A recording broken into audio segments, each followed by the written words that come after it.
potential for the disastrous rise of misplaced power exists and will persist. Ladies and gentlemen, the very word secrecy is repugnant in a free and open society, and we are, as a people, inherently and historically opposed to secret societies, to secret oaths, and to secret proceedings.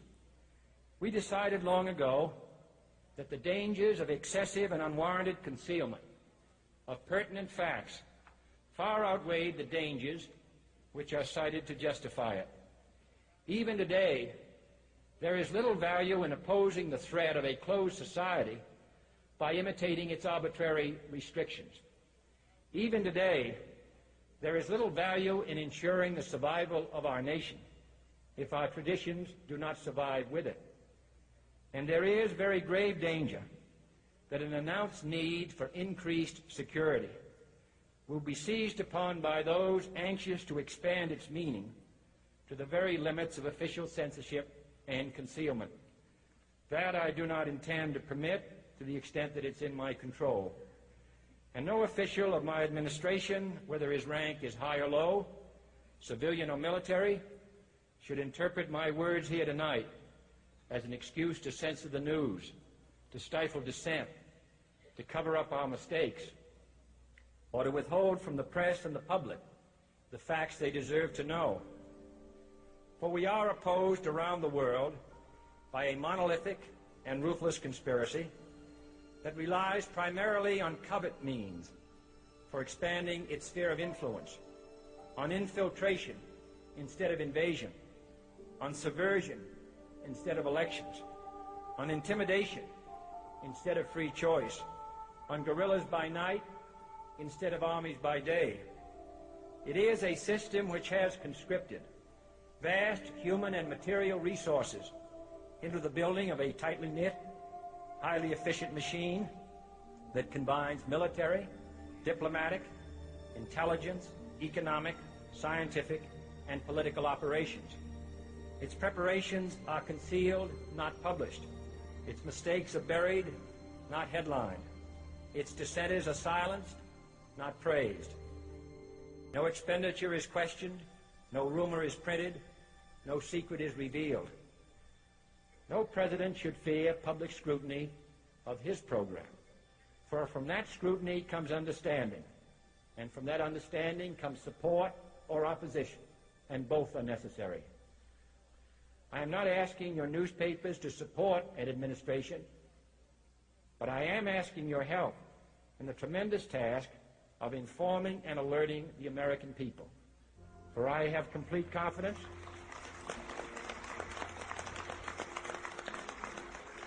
in the response and dedication of our citizens whenever they are fully informed. I not only could not stifle controversy among your readers, I welcome it. This administration intends to be candid about its errors. For as a wise man once said, an error doesn't become a mistake until you refuse to correct it. We intend to accept full responsibility for our errors, and we expect you to point them out when we miss them. Without debate, without criticism, no administration and no country can succeed, and no republic can survive. That is why the Athenian lawmaker Solon decreed it a crime for any citizen to shrink from controversy. And that is why our press was protected by the First Amendment, the only business in America specifically protected by the Constitution, not primarily to amuse and entertain, not to emphasize the trivial and the sentimental, not to simply give the public what it wants, but to inform, to arouse, to reflect, to state our dangers and our opportunities, to indicate our crises and our choices, to lead, mold, educate, and sometimes even anger public opinion. This means greater coverage and analysis of international news, for it is no longer far away and foreign, but close at hand and local. It means greater attention to improved understanding of the news, as well as improved transmission.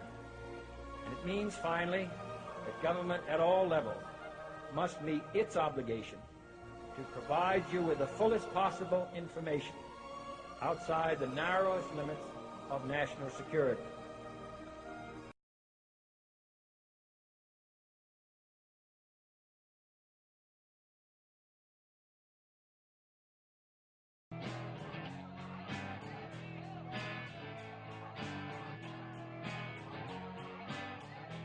Ma io mi domando una cosa, esaminando i nomi che circolano, per esempio mi limito a tre, Balkenende, Miliband e Van Rompuy, ma è mai possibile che nessuno abbia osservato che tutte e tre sono frequentatori delle riunioni vuoi del Bilderberg, vuoi della trilaterale? Beh, io credo che si debbano stabilire dei principi di trasparenza, tanto sovente indicati a parole dalle nostre istituzioni, e si debba chiedere con chiarezza a queste persone se sono i candidati del loro paese nelle forze politiche o di questi gruppi occulti che si riuniscono a porte chiuse e decidono sulla pelle e sulla testa dei popoli.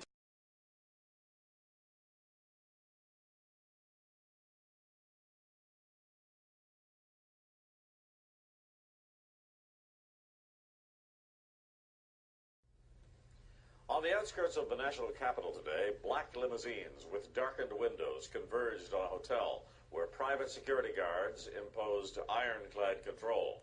The limos carried royalty, political power brokers, and industrial titans to a secret meeting that will last all weekend. It's known as the Bilderberg Group. Could their objective be world domination?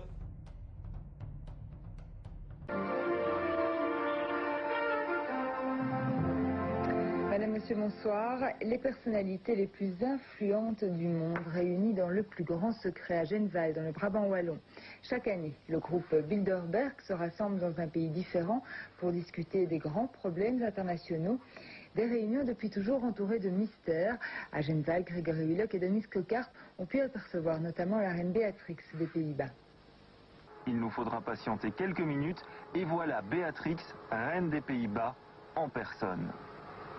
C'est que cette réunion, ici à Genval, est secrète. Je dirais même plus, ultra secrète. Les personnages les plus importants de la planète autour d'une table pour évoquer les grands problèmes du monde, politique, finance, mondialisation ou élections américaines, tout est passé en revue. Les membres du groupe, baptisé groupe Bilderberg, s'engagent ensuite à user de leur influence pour faire respecter ce qui a été décidé. Mais ça, normalement, cela ne doit pas se savoir. Bonjour, Monsieur le Premier ministre. Pouvez-vous nous dire qui sont vos collègues ?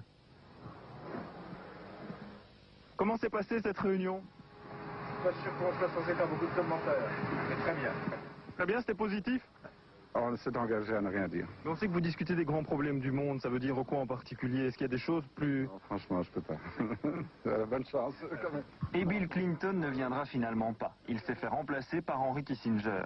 Présent en revanche, James Wolfenson, que l'on voit ici, le président de la Banque mondiale, Javier Solana, le représentant de la diplomatie européenne, les milliardaires Rockefeller et Soros, Giovanni Agnelli, le président de Fiat. Une réunion des personnalités les plus riches et les plus influentes au monde, tout cela à 2 pas de chez vous.